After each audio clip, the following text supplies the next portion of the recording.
Dans notre série d'études sur l'Apocalypse, nous vous présentons le sujet qui a pour titre Lettre aux 7 églises. Troisième partie, Philadelphie, épouse de l'agneau, temps de l'intronisation de Christ sur la maison de David, temps de la moisson. C'est un message de l'église des 144 000, présenté par Irmeyahu. Les deux dernières églises, Philadelphie et Laodicée, sont deux églises qui existent dans le même temps. L'une représente l'épouse de l'agneau, c'est Philadelphie. L'autre représente Babylone et ses filles, c'est Laodicée. Elles apparaissent au temps de la fin et marquent le moment de la séparation entre les enfants de Dieu et les impénitents, entre ceux qui sortent de Babylone et ceux qui y restent. C'est le moment du scellement de ceux qui doivent échapper à la colère de Dieu. Jusqu'à l'église de Sardes, les enfants de Dieu étaient captifs à Babylone. L'ivraie et le blé étaient mélangés. Philadelphie et Laodicée marquent le moment de la séparation. L'une de ces églises sera scellée et revêtue du vêtement de la justice de Christ, tandis que l'autre, dépourvue de cette justice, sera nue et en jugement devant Dieu. Ces deux églises marquent le temps du scellement qui précède la fermeture de la porte de la grâce, heure où la colère de Dieu fera disparaître l'iniquité et châtiera ceux qui la fomentent. La lettre à l'église de Philadelphie nous parle de l'intronisation de Christ et des noces de l'agneau. Elle prend effet en 2010 de notre ère et pose les fondements d'un royaume éternel dont la Nouvelle Jérusalem est la ville sainte. Le nom de l'Église. Écrit à l'ange de l'Église de Philadelphie. Apocalypse 3, verset 7. Le nom Philadelphie vient des mots grecs Philadelphia, amitié pour un frère ou une sœur, Philadelphos, qui aime ses frères et sœurs. C'est l'assemblée des fidèles que Dieu reconnaît pour son Église véritable. Jésus a dit « À ceci tous connaîtront que vous êtes mes disciples, si vous avez de l'amour les uns pour les autres. » Jean 13, verset 35. Description du témoin fidèle. Voici ce que dit le saint, le véritable, celui qui a la clé de David, celui qui ouvre et personne ne fermera, celui qui ferme et personne n'ouvrira. Apocalypse 3, verset 7. La clé de David représente la clé qui ouvre la porte de la vie éternelle aux rachetés et qui la ferme aux impénitents. C'est de cette même clé qu'il est fait mention dans la description de Jésus au chapitre 1 de l'Apocalypse. Quand je le vis, je tombai à ses pieds comme mort. Il posa sur moi sa main droite en disant « Ne crains point, je suis le premier et le dernier et le vivant. J'étais mort, et voici, je suis vivant au siècle des siècles. Je tiens les clés de la mort et du séjour des morts. » Apocalypse chapitre 1, versets 17 et 18. La clé de David est donc le sacrifice de Christ qui procure la vie éternelle aux repentants. Nous étions tous voués à la mort. Par son sacrifice, Jésus nous en délivre. Il détient la clé de la mort et du séjour des morts. C'est pourquoi dans la lettre à Philadelphie, il est dit « Celui qui ouvre et personne ne fermera, celui qui ferme et personne n'ouvrira. » Cette clé représente aussi l'alliance faite avec David. Une alliance offrant pleine sécurité, une alliance éternelle, faite avec ceux qui ont revêtu la justice de Christ. Cette alliance telle qu'elle est formulée est une porte ouverte devant les enfants de Dieu que nul ne peut fermer. Nous lisons dans 2 Samuel chapitre 23 versets 1 à 5. Voici les dernières paroles de David. Le Dieu d'Israël a parlé, le rocher d'Israël m'a dit, celui qui règne parmi les hommes avec justice, celui qui règne dans la crainte de Dieu, est pareil à la lumière du matin quand le soleil brille et que la matinée est sans nuage. Ses rayons après la pluie font sortir de terre la verdure. N'en est-il pas ainsi de ma maison devant Dieu? Puisqu'il a fait avec moi une alliance éternelle, en tout point bien réglée et offrant pleine sécurité. Ne fera-t-il pas germer tout mon salut et tous mes désirs? 2 Samuel chapitre 23, versets 1 à 5. La nouvelle alliance de Dieu avec son peuple est destinée à rendre durables les faveurs de Dieu envers David. Prêtez l'oreille et venez à moi. Écoutez et votre âme vivra. Je traiterai avec vous une alliance éternelle, pour rendre durables mes faveurs envers David. Ésaïe 55, verset 3. Qu'il l'ait ressuscité des morts de telle sorte qu'il ne retournera pas à la corruption, c'est ce qu'il a déclaré en disant « Je vous donnerai les grâces saintes promises à David, ces grâces qui sont assurées. » Acte 13, verset 34. Voici ce que Dieu déclara à David. « Je lui conserverai toujours ma bonté et mon alliance lui sera fidèle. Je rendrai sa postérité éternelle et son trône comme les jours des cieux. » Psaume 89, versets 29 à 30. Vous pouvez voir aussi Jérémie, chapitre 33, versets 20 et 21. La description d'Apocalypse 3, verset 7, « Voici ce que dit le Saint, le véritable, celui qui a la clé de David, celui qui ouvre et personne ne fermera, celui qui ferme et personne n'ouvrira », indique également que c'est le moment où le Christ reçoit la domination et la royauté promise comme successeur éternel sur le trône de la maison de David. L'expression qui fait mention de la clé de David au chapitre 3, verset 7 de l'Apocalypse est un événement annoncé par le prophète Ésaïe. Il nous dit « En ce jour-là, j'appellerai mon serviteur Éliakim, fils de Hilkija. Je le revêtirai de ta tunique, je le ceindrai de ta ceinture, et je remettrai ton pouvoir entre ses mains. Il sera un père pour les habitants de Jérusalem et pour la maison de Juda. Je mettrai sur son épaule la clé de la maison de David. Quand il ouvrira, nul ne fermera. Quand il fermera, nul n'ouvrira. Je l'enfoncerai comme un clou dans un lieu sûr, et il sera un siège de gloire pour la maison de son père. » Ésaïe 22, versets 20 à 23. Cette prophétie qui est au futur dans le livre d'Ésaïe, « Je mettrai sur son épaule la clé de la maison de David », prédit l'intronisation de Christ comme roi sur la maison de Dieu. Contrairement à ce texte d'Ésaïe qui est au futur, la lettre à Philadelphie nous montre que Jésus est en possession de la clé. Le texte nous dit « celui qui a la clé de David ». C'est le couronnement du lion de la tribu de Juda qui nous est ici annoncé. Le nom de celui qui reçoit cette clé, dans le livre d'Ésaïe, se prononce Eliakim, qui vient de El, qui signifie Dieu, et de Yekum, qui signifie ceux qui sont là, ceux qui existent, ce qui est mis là. Eliakim signifie celui que l'Éternel établit, celui que l'Éternel met là. C'est le nom nouveau de Jésus au moment de son intronisation sur le trône de David. C'est pour cela que la conclusion de la lettre à Philadelphie fait mention du nom nouveau de Jésus sur la colonne de celui qui vaincra. Avant son incarnation ici-bas, il est Michaël, celui qui est comme Dieu. Voir Daniel chapitre 12, verset 1. Lors de son incarnation, il est Emmanuel, Dieu avec nous. Voir Ésaïe chapitre 7, verset 14 et Matthieu chapitre 1, verset 23. Du baptême de Jean le Baptiste, où il fut présenté comme l'agneau de Dieu, jusqu'à son intronisation, il est Jésus, qui signifie sauveur. Et au moment de son intronisation sur la maison de David et de ses noces avec Philadelphie, la Nouvelle Jérusalem, son nom nouveau est Eliakim, celui que l'Éternel établit. Condition spirituelle de l'Église. Je connais tes œuvres. Voici parce que tu as peu de puissance et que tu as gardé ma parole et que tu n'as pas renié mon nom, j'ai mis devant toi une porte ouverte que personne ne peut fermer. Apocalypse 3, verset 8. Le témoin fidèle présente son Église comme ayant peu de puissance, peu de force. Cela contraste énormément avec toutes ces grandes institutions dites chrétiennes de nos jours qui sont soutenues par des États et dont le patrimoine important est regardé comme un signe de bénédiction. L'Église de Philadelphie ainsi que l'Église des martyrs de Smyrne sont les seules à ne pas recevoir de reproches parmi les 7 églises. Elles ont ceci de commun, c'est de n'être ni riches, ni puissantes, ni populaires. Leur seule richesse est la vérité de la parole de Dieu à laquelle elles se sont attachées et le nom de Dieu qu'elles n'ont pas renié.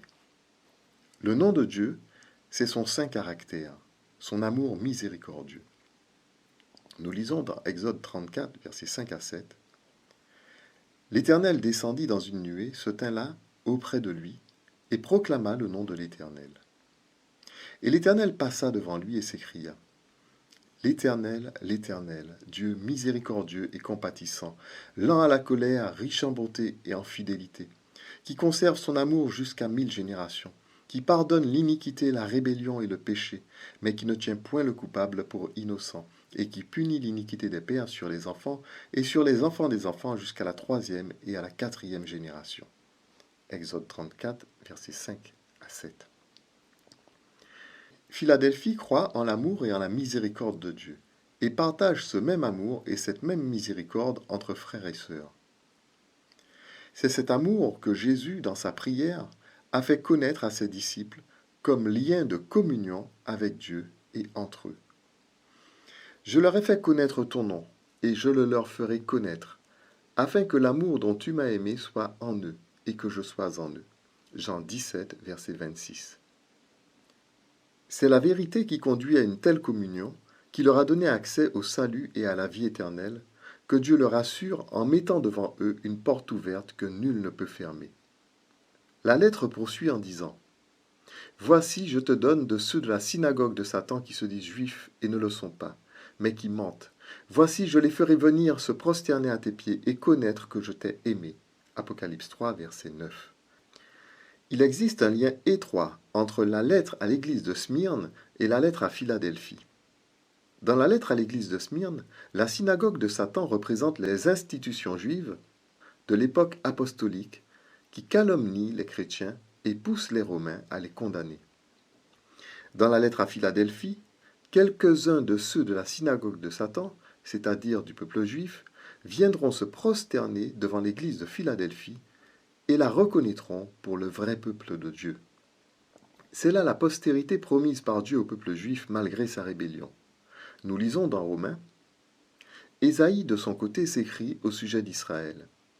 Quand le nombre des fils d'Israël serait comme le sable de la mer, un reste seulement sera sauvé. Car le Seigneur exécutera pleinement et promptement sur la terre ce qu'il a résolu. Et comme Ésaïe l'avait dit auparavant, si le Seigneur des armées ne nous eût laissé une postérité, nous serions devenus comme Sodome, nous aurions été semblables à Gomorrhe.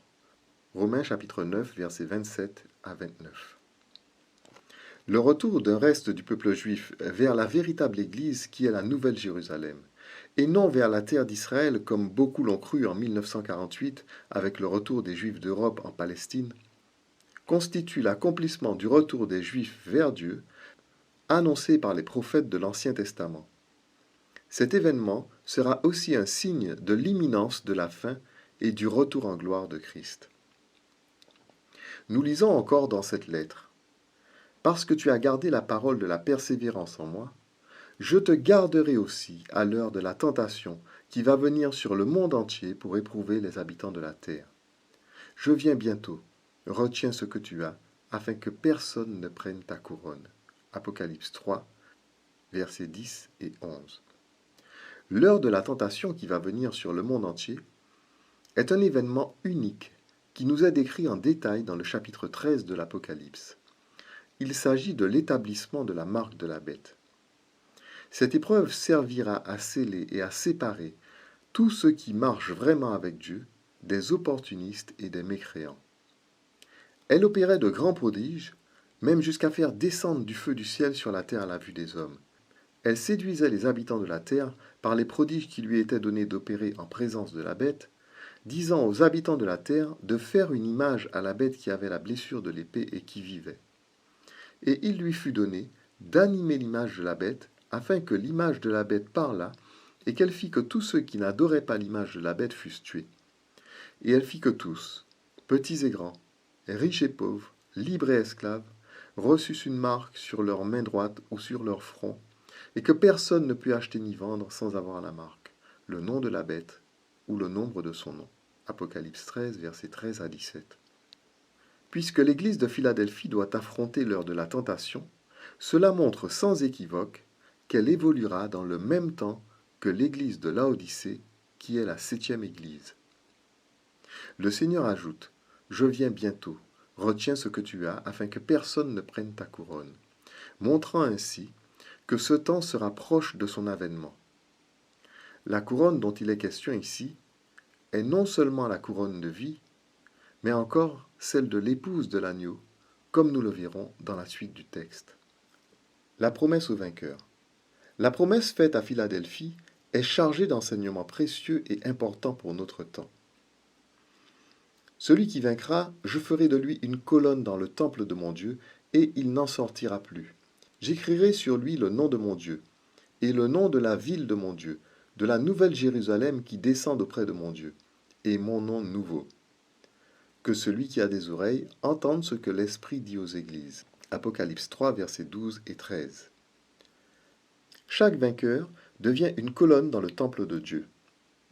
Mais n'oublions pas qu'une colonne est une partie d'un ensemble qui est l'édifice lui-même. On ne peut donc dissocier la colonne du temple ni le temple de la colonne. Dans la Bible, la colonne représente l'Église, l'assemblée de Dieu. Je t'écris ces choses avec l'espérance d'aller bientôt vers toi. Mais afin que tu saches, si je tarde, comment il faut se conduire dans la maison de Dieu, qui est l'Église du Dieu vivant, la colonne et l'appui de la vérité. 1 Timothée chapitre 3, versets 14 et 15. Sur la colonne de Philadelphie, 3 noms figurent. Le premier nom est celui de Dieu, Yahweh, l'Éternel. Le second, celui de la Nouvelle Jérusalem, révélé au prophète Ézéchiel lorsqu'il annonce « Et dès ce jour, le nom de la ville sera « L'Éternel est ici ». Ézéchiel chapitre 48, verset 35. Ce nom est Yahweh Shama, l'Éternel est ici. Le nom donné par le livre d'Ézéchiel à la Nouvelle Jérusalem est confirmé par le livre de l'Apocalypse qui affirme que le temple de Dieu et de l'agneau sera dans la ville et que Dieu habitera au milieu d'elle. Nous lisons dans Apocalypse chapitre 21, versets 2 à 3. Et je vis descendre du ciel, d'auprès de Dieu, la ville sainte, la nouvelle Jérusalem, préparée comme une épouse qui s'est préparée pour son époux. Et j'entendis du trône une voix forte qui disait, « Voici le tabernacle de Dieu avec les hommes. Il habitera avec eux, ils seront son peuple, et Dieu lui-même sera avec eux. » Dans Apocalypse chapitre 22, versets 3 et 4, nous lisons, « Il n'y aura plus d'anathème. Le trône de Dieu et de l'agneau sera dans la ville. Ses serviteurs le serviront et verront sa face, et son nom sera sur leur front. » L'église de Philadelphie, son ange et ses membres portent le nom de la Nouvelle Jérusalem. Cette église est qualifiée par l'expression « la ville de mon Dieu », comme nous pouvons le lire dans cette lettre dans Apocalypse 3, verset 12. Ces précisions confirment le statut d'épouse de l'agneau de l'église représentée par Philadelphie. La Nouvelle Jérusalem, décrite dans l'Apocalypse, est une représentation de l'Église de Dieu sur terre, une représentation du peuple qui a reçu l'élection et le sceau de Dieu. Le troisième nom, c'est le nom nouveau de Jésus, celui qu'il reçoit lors de son intronisation sur le trône de la maison de David, une intronisation décrite dans Ésaïe chapitre 22, verset 20, et auquel nous renvoie la lettre à Philadelphie, comme nous l'avons vu plus haut. Eliakim, celui que l'Éternel établit. Les 3 noms révélés dans cette lettre évoquent les 144 000. Le nom du Père et le nom du Fils représentent le sceau apposé sur le front des 144 000. Je regardai et voici, l'agneau se tenait sur la montagne de Sion, et avec lui 144 000 qui avaient son nom et le nom de son Père écrit sur leur front. Apocalypse 14, verset 1. Le nom de la Nouvelle Jérusalem est lié également aux 144 000. En effet, les dimensions de la nouvelle ville nous ramènent au nombre 144 000. Celui qui me parlait avait pour mesure un roseau d'or, afin de mesurer la ville, ses portes et sa muraille. La ville avait la forme d'un carré, et sa longueur était égale à sa largeur. Il mesura la ville avec le roseau, et trouva 12 000 stades. La longueur, la largeur et la hauteur en étaient égales. Apocalypse 21, versets 15 et 16. La ville est formée d'un cube de 12 arêtes de 12 000 stades chacune, soit 12 fois 12 000, ce qui nous donne 144 000. Au chapitre 11 de l'Apocalypse, Jean montre que ceux qui sont mesurés comme étant le temple du Seigneur sont ceux qui adorent à son autel. On me donna un roseau semblable à une verge en me disant « Lève-toi, mesure le temple de Dieu, l'autel et ceux qui y adorent. Mais le parvis extérieur du temple, laisse-le en dehors et ne le mesure pas, car il a été donné aux nations. Elles fouleront au pied la ville sainte pendant 42 mois. Apocalypse 11, versets 1 et 2. Ce verset montre la séparation entre le parvis laissé aux nations et qui n'est pas mesuré, par opposition au temple de Dieu, à l'autel et aux adorateurs qui sont à l'autel et qui, eux, sont mesurés. Au chapitre 21 de l'Apocalypse, nous voyons la même trame, mais avec un ange muni d'une canne pour mesurer la ville. Cet ange nous décrit la Nouvelle Jérusalem comme un cube dont l'ensemble des côtes est de 12 fois 12 000 stades, soit 144 000. La ville a la forme d'un cube, à l'image du lieu très saint où résidait Dieu dans le tabernacle de Moïse. Les mesures du temple, qui ne sont pas données par Jean dans le chapitre 11, sont données par l'ange du chapitre 21 pour une valeur totale de ces côtes équivalente à 144 000. Les adorateurs à l'autel que voit Jean sont ceux qui sont dignes d'être des colonnes dans le temple de Dieu. Le sceau qu'ils portent est le résultat de leur communion avec Dieu. Que signifie dans la Bible être un adorateur à l'autel de Dieu? Cela signifie être enfant de Dieu par le baptême de repentance qui nous met au bénéfice du sacrifice offert par Jésus-Christ sur la croix et participer à la Sainte Seine qui, elle aussi, nous rend participants du sacrifice de notre Sauveur. De nos jours, la vraie repentance fait défaut dans les églises séculaires, rendant ainsi le baptême de repentance caduc. D'autre part, la Sainte Seine n'est célébrée qu'occasionnellement et bien souvent de manière tronquée, alors qu'elle constitue l'objet principal du culte rendu à Dieu. La Sainte Seine est l'acte de purification qui nous permet de nous approcher de Dieu. C'est aussi un acte de communion et d'adoration de l'agneau immolé pour nos péchés. La coupe de bénédiction que nous bénissons, n'est-elle pas la communion au sang de Christ? Le pain que nous rompons, n'est-il pas la communion au corps de Christ? Puisqu'il y a un seul pain, nous qui sommes plusieurs, nous formons un seul corps. Car nous participons tous à un même pain. Voyez les Israélites selon la chair, ceux qui mangent les victimes. Ne sont-ils pas en communion avec l'autel? 1 Corinthiens chapitre 10, versets 16 à 18. Jésus a offert sa vie dans le rituel de la Sainte Seine avant de l'offrir sur la croix. La Sainte Seine est comparable au sacrifice d'action de grâce, seul sacrifice consommé par l'assistance dans l'Ancienne Alliance. Sur la croix, Jésus a donné sa vie en sacrifice pour l'expiation de nos péchés. Le sacrifice d'expiation était un holocauste où tout l'animal était brûlé au feu. L'assistance ne consommait rien de l'holocauste. Ces deux sacrifices, l'holocauste et le sacrifice d'action de grâce, étaient offerts à chaque culte. D'après l'apôtre Paul, le sacrifice d'action de grâce que consommaient les Israélites les mettait en communion avec l'autel. Il en est de même de la Sainte Seine. Elle met les fidèles en communion avec le corps et le sang de Christ. Les adorateurs à l'autel décrits dans Apocalypse 11 sont ceux qui offrent à Dieu le véritable culte institué par Jésus à travers la Sainte Seine. Ils jouissent ainsi de cette communion. C'est ce qui leur vaut le sceau de Dieu et la robe de la justice de Christ. La promesse à celui qui vaincra, faite à Philadelphie, révèle que nous sommes aujourd'hui au temps où le nom du Père et le nom de l'agneau, qui est le sceau des 144 000, est apposé sur le front des élus. Cette promesse montre aussi que nous sommes au temps des noces de l'agneau et de l'intronisation de Jésus-Christ comme roi sur le trône de la maison de David. C'est pour cela que cette lettre révèle le nom nouveau de Jésus au moment où il est intronisé. Eliakim, celui que l'Éternel établit, celui qui a la clé de David, celui qui ouvre et personne ne fermera, celui qui ferme et personne n'ouvrira. C'est pour cela aussi que cette lettre fait allusion à l'épouse de Christ, la Nouvelle Jérusalem. La lecture du psaume 45 montre que dans la Bible, l'intronisation et les noces de l'agneau ont lieu en même temps. De même, dans le Cantique des Cantiques, on peut lire au sujet des noces décrites par Salomon. Sortez, filles de Sion, Regardez le roi Salomon avec la couronne dont sa mère l'a couronné le jour de ses fiançailles, le jour de la joie de son cœur. Cantique des Cantiques, chapitre 3, verset 11. L'identification historique de cette église est aussi précisée par deux symboles prophétiques importants.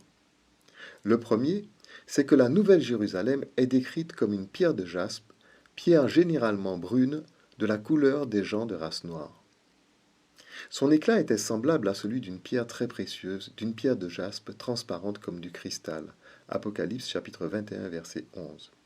Le Cantique des Cantiques confirme le fait que l'épouse que le roi choisit est une femme noire. Je suis noire et je suis belle, fille de Jérusalem. Comme les tentes de Kédar, comme les pavillons de Salomon. Ne me méprisez pas parce que je suis noire, parce que le soleil m'a regardé. Les fils de ma mère se sont irrités contre moi. Ils m'ont faite gardienne des vignes.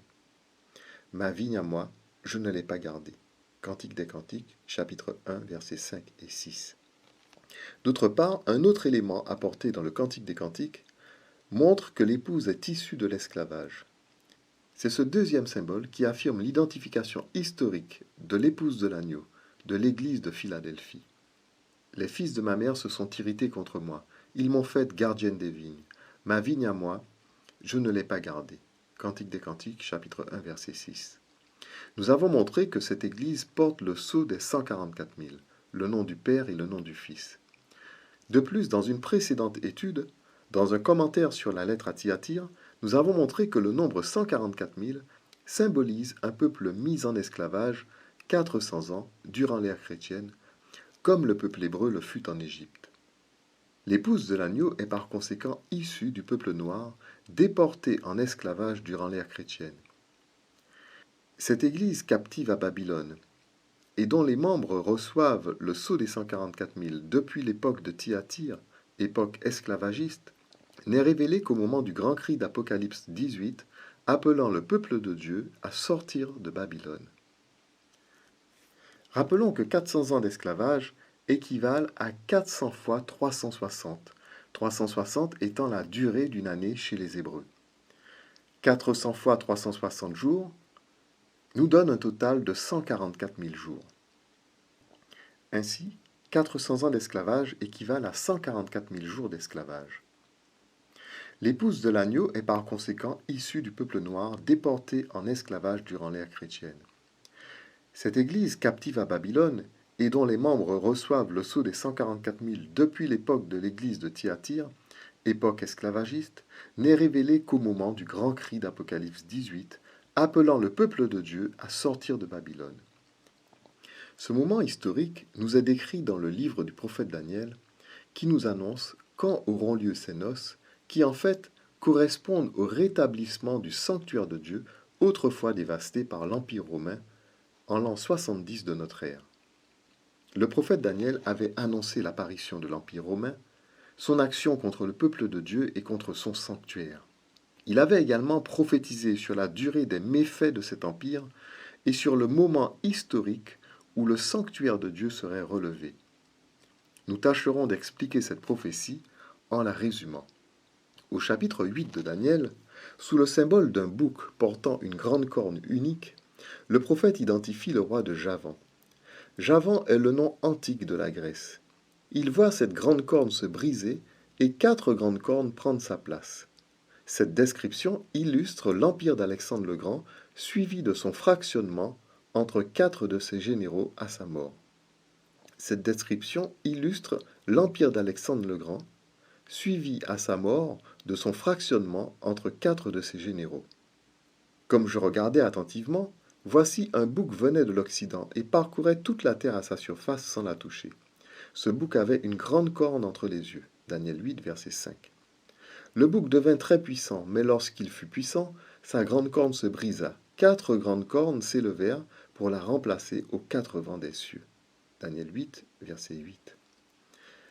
Voici l'explication donnée à Daniel dans ce même chapitre. Le bouc, c'est le roi de Javan. N'oublions pas que Javan est le nom antique de la Grèce. La grande corne entre ses yeux, c'est le premier roi. Les 4 cornes qui se sont élevées pour remplacer cette corne brisée, ce sont 4 royaumes qui s'élèveront de cette nation, mais qui n'auront pas autant de force. Daniel 8, verset 2. Ces 4 royaumes qui remplacèrent l'empire d'Alexandre le Grand sont ainsi nommés: le royaume des Séleucides, le royaume des Lagides, le royaume de Pergame et le royaume de Macédoine.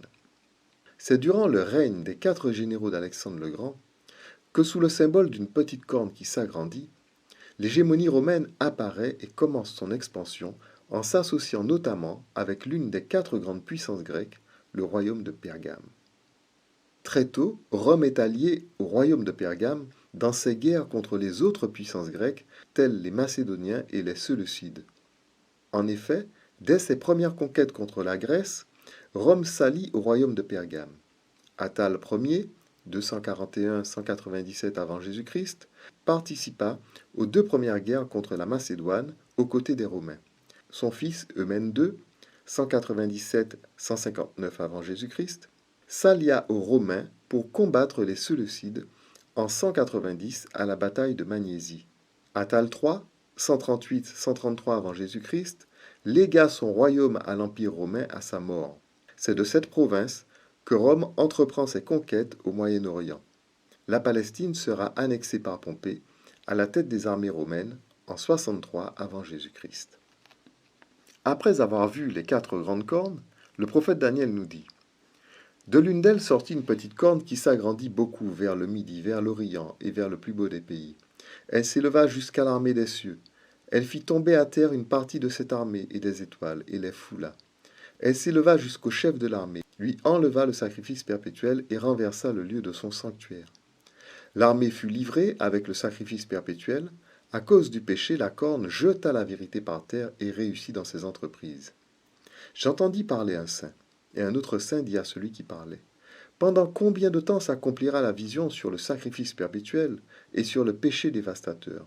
Jusqu'à quand le sanctuaire et l'armée seront-ils foulés?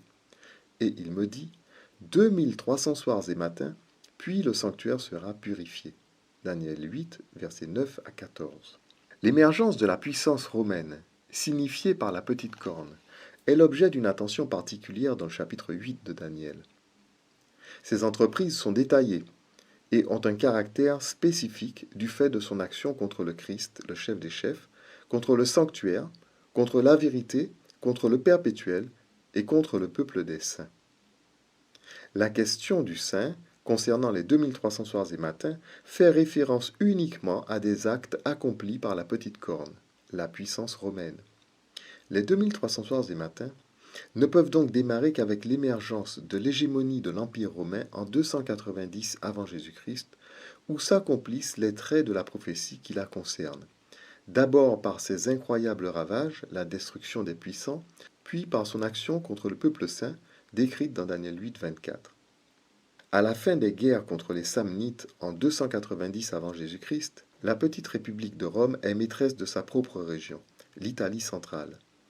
Dès lors, rien n'arrêtera la montée en puissance de Rome. Rome s'en prend alors aux Grecs de Tarente, qui, malgré l'intervention de Pyrrhus, roi d'Épire, capitule en moins 272. Après la prise de l'Étrurie, suivront les guerres puniques en moins 264, où Rome viendra à bout de la puissante armée carthaginoise au sud, sur les côtes d'Afrique, avant de se rendre maître des royaumes grecs orientaux et de la Palestine. C'est ainsi que la petite corne romaine s'agrandit historiquement, conformément à l'annonce prophétique de Daniel. De l'une d'elles sortit une petite corne qui s'agrandit beaucoup, vers le midi, vers l'Orient et vers le plus beau des pays. Daniel 8, verset 9. Les 2300 soirs et matins évoqués par le saint définissent par conséquent la durée des effets de l'hégémonie romaine qui démarre en 290 avant Jésus-Christ, quand elle commence à accumuler victoire sur victoire en direction du sud et de l'est pour établir sa domination. Les effets de son action devaient durer 2300 soirs et matins, c'est-à-dire 2300 ans, d'après le principe d'Ézéchiel 4, verset 6, qui donne une valeur d'un an à un jour prophétique. Ces 2300 ans doivent aboutir à l'événement de la purification du sanctuaire, ou plus exactement, de la justification du sanctuaire, temps auquel l'autorité divine est rétablie sur la maison de David, le sanctuaire de Dieu relevé et les institutions divines restaurées. Ces événements figurent l'intronisation de Christ sur la maison de David et les noces de l'agneau. 2300 ans, en partant de 290 avant Jésus-Christ, nous amène à l'année 2010 de notre ère. C'est en cette année que fut rétabli le sanctuaire de Dieu. Non pas en Palestine, là où se trouvait le temple de Salomon, mais dans le ciel et parmi les serviteurs de Dieu sur terre, appelés à former l'Église des 144 000, comme l'indique l'Apocalypse. 2300 soirs et matins, puis le sanctuaire sera purifié. Daniel 8, verset 14. Le mot hébreu, traduit ici par purifier, se traduit littéralement par justifier. Le sanctuaire sera justifié. Cela préfigurait les noces de l'agneau décrites dans le livre de l'Apocalypse. Et j'entendis comme une voix d'une foule nombreuse, comme un bruit de grosses eaux et comme un bruit de fort tonnerre, disant « Alléluia, car le Seigneur notre Dieu Tout-Puissant est entré dans son règne. Réjouissons-nous et soyons dans l'allégresse, et donnons-lui gloire, car les noces de l'agneau sont venues, et son épouse s'est préparée. Il lui a été donné de se revêtir d'un fin lin éclatant pur, car le fin lin, ce sont les œuvres justes des saints. » Apocalypse 19, verset 6. Ce passage montre clairement qu'au moment de l'intronisation de Christ et de ses noces, son épouse se prépare en revêtant le fin lin pur, représentant les œuvres justes des saints.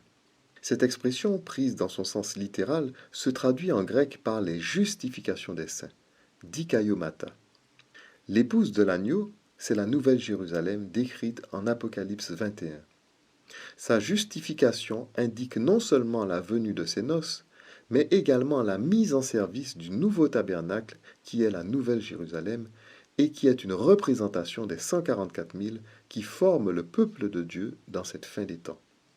En tant que nouvel édifice, la Nouvelle Jérusalem doit être justifiée pour être agréée de Dieu, comme ce fut le cas pour le tabernacle de Moïse au désert, pour le temple de Salomon et pour le temple d'Esdras et de Néhémie au retour de Babylone. Hébreux chapitre 9, versets 21 à 23 nous dit « Il fit pareillement l'aspersion avec le sang sur le tabernacle et sur tous les ustensiles du culte. Et presque tout, d'après la loi, est purifié avec du sang, et sans effusion de sang, il n'y a pas de pardon. Il était donc nécessaire, puisque les images des choses qui sont dans les cieux devaient être purifiées de cette manière, que les choses célestes elles-mêmes le fussent par des sacrifices plus excellents que ceux-là. Une telle purification eut lieu du temps de Salomon. Nous pouvons le lire dans 1 Roi chapitre 8, versets 5 à 11. Et au retour de Babylone, du temps d'Esdras, nous pouvons le lire dans le livre d'Esdras, au chapitre 6, versets 17 à 19. Il en est ainsi avant la mise en service de tout édifice consacré à la gloire de Dieu.